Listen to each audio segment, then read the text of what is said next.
ভারতের অবস্থান এই নতুন সরকারকে বলি বা এখন যে সরকার চলমান রয়েছে সেই সরকারকে শুভেচ্ছা জানাতে কোনো বিলম্ব করেনি।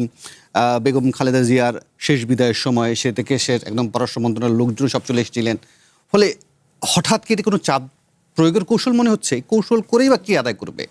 Bangladesh most of the time Indo Bangladesh রিলেশনসের কথা বিবেচনা করে ভারতীয় রাজনীতির একটা অন্যতম বড় ইস্যু হয়ে থাকে বাংলাদেশ, এবং সেটার ভিকটিম বাংলাদেশ হয়। বাংলাদেশের রাজনীতিতে তো ভারত একটা বড় ইস্যু।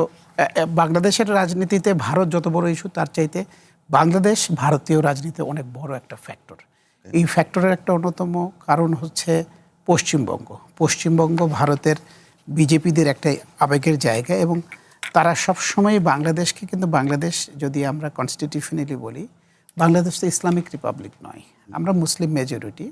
বাংলাদেশ কিন্তু একটা সেকুলার কান্ট্রি, কিন্তু বাংলাদেশকে পোর্ট্রে করা হয় যে এটা মুসলমানদের দেশ, এবং যেহেতু আমাদের ইন্ডিয়ান সাবকন্টিনেন্টটা ভাগ হয়েছে হিন্দু মুসলিমের জায়গায়, এবং ভারত, আপনি যদি কংগ্রেসের পিছনে দেখেন, কংগ্রেসকে কিন্তু বলা হতো মুসলিম হিন্দু মেজরিটি পার্টি, যার কারণে মুসলিম লীগ হয়েছিল। যাক, সেটা ভিন্ন কথা। আপনি আরেকটা উদাহরণ আমি দিই যে বাংলাদেশ কেন ভিকটিম হয় ভারতের রাজনীতির জায়গা থেকে। আপনি তিস্তার পানি নিয়ে মমতা ব্যানার্জি কিন্তু এখানে আসার কথা ছিল, উনি আসেননি। কারণটা কি জানেন? ভারতের একজন প্রখ্যাত রাজনীতিবিদ আমাকে যেটা বলেছেন, দেখো, মমতা চেষ্টা করলেও তোমাদেরকে পানি দিতে পারবে না। কেন পারবে না? বলে এটা বিজেপির চাল। বিজেপি সরকার রেডি করেছে, সব চুক্তি রেডি করেছে। মমতা যদি এগ্রিমেন্ট করে তাহলে পশ্চিমবঙ্গে বিজেপি যারা আছে তারা বলবে তারা মুসলমানকে, বাংলাদেশকে পানি দিয়ে দিয়েছে। এই কারণে মমতা ব্যানার্জি পরবর্তী ভোটে হেরে যাবেন। এই পলিটিক্সের জায়গা থেকে মমতা ব্যানার্জি না বলেছেন।